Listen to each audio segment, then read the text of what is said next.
Hello, my name is Zachary, and here I'll be covering Take Two Interactive subsidiary Rockstar Games. Let's get into it. Rockstar Games has been around since 1998.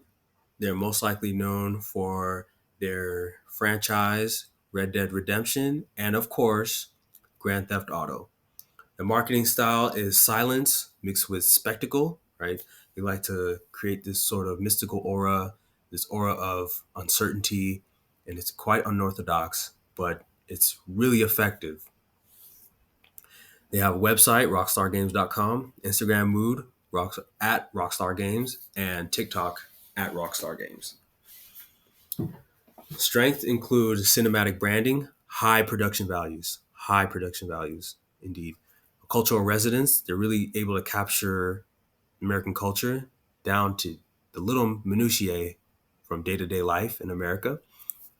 And they have strong search engine authority. Opportunities are user generated content, localized content for developing markets, and a stronger TikTok standing.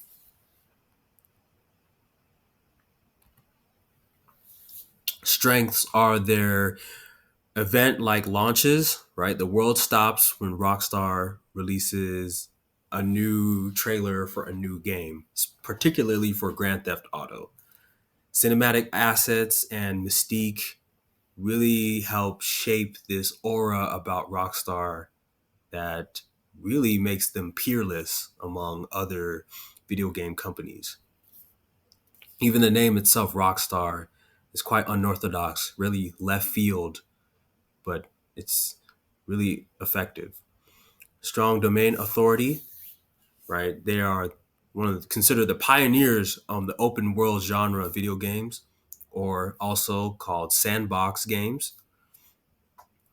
Opportunities include expanding TikTok engagement, user generated content, again, and community driven campaigns and localization for emerging markets.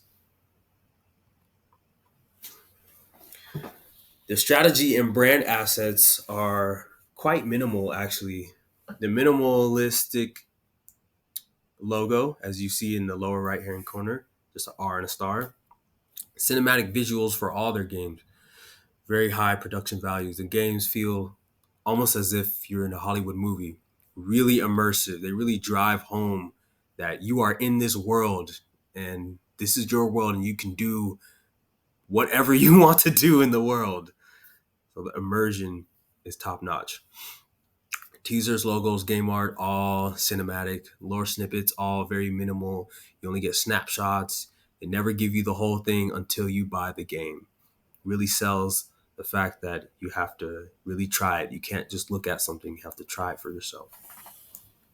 Suggested improvements include more community driven content, giving fans more control, giving fans more information on just, a little lore about the games, just trying to keep up the conversation so when sales are slow, there's always a conversation about Rockstar and specifically Grand Theft Auto. Core demographics. So Rockstar has a heavy male demographic. Over two-thirds of Rockstar's gamers are male, and one-third are female. Core audience is 18 to 34 years old. Global reach include U.S., Russia, India, China, and Germany specifically. So Persona One, Marcus, he's a hardcore gamer, most likely in a tech savvy, probably in a white collar job, high purchasing power. This guy, he's the first in line to buy the games. He pre-orders games. He's the one who has collectibles, premium content, limited edition stuff. He's the definition of a gamer, type of guy who would spend half a day just gaming or a full day just gaming on the weekends. A lot like myself. Persona 2 is Jasmine. She's more of a casual gamer. Jasmine's more of a casual gamer, mobile first, uses mobile games, very pop culture driven, low to moderate spending power, probably a student, only finds out about games through social media, just casual, like to try things and then, maybe put them down try to play a game for a few hours, put them down. Should probably only buy games at a discounted rate, or in a bundle, right? Few competitors. Rockstar's main competitor, I would argue, out of all of these, out of Ubisoft, Epic Games, Activision, Rockstar's main competitor would probably be Epic Games, just because Epic Fortnite has become such a phenomenon, especially among Gen Z and Gen Alpha. Just because Fortnite has been able to collaborate with Marvel, with the musical artists such as Travis Scott, Bad Bunny, even DC with Superman. So Epic Games is able to capture that audience by having event launches. You can play as Travis Scott in the games, you can play as Superman. They're able to really capture that youth audience. Rockstar, on the other hand, it's a little bit more prestigious, right? You have to have some awareness about you to understand their games and their message. There's a lot of satire, right? So kind of a little bit like if you watch South Park, then you know what satire is.